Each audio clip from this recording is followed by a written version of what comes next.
Alright, let's dive into something that's been buzzing in the research world lately, and honestly, it's got me thinking a lot. Here's the deal, a new study suggests that weight loss drugs might actually boost your chances of landing a job. Crazy, right? But before we get into the nitty-gritty, let me just throw this out there, this isn't just about the drugs, it's about the deeper societal issues that this research is shining a light on. So, buckle up, because this is going to be a ride. First off, the study comes from Harvard economist Rebecca Diamond, who looked at women taking GLP-1 weight loss drugs.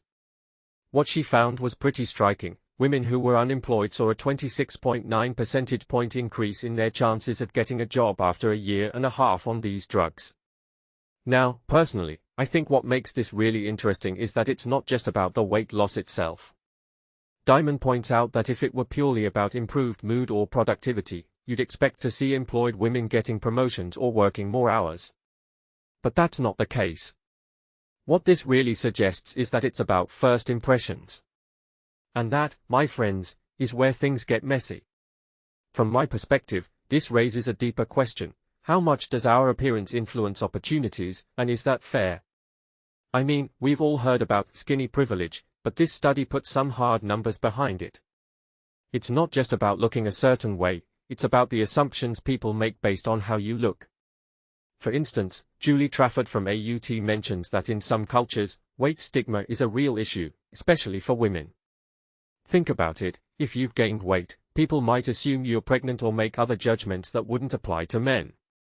That's a detail I find fascinating, and it's something many people don't realize. Now, let's talk about the New Zealand context, because it's not as straightforward. Trafford points out that while weight stigma exists here, the labor market, demographics, and cultural norms might complicate things. Plus, access to drugs like Wegovy isn't equal, it's not funded, so only those who can afford it are getting it. This means the data might be skewed, and we can't really draw broad conclusions yet. But here's where it gets even more intriguing. One woman, Lou, shared her experience of losing a significant amount of weight and how people started treating her differently at work. When she was bigger, she was practically invisible, but after losing weight, she got more attention, though not always in a good way. This highlights something crucial. Weight loss doesn't magically solve societal biases, it just shifts how those biases play out. What many people don't realize is that this isn't just about individual experiences, it's part of a bigger trend. Professor Peter Shepard from the University of Auckland brings up a great point. Self-confidence plays a huge role. If you feel better about yourself, it shows in job interviews, relationships, and how you carry yourself.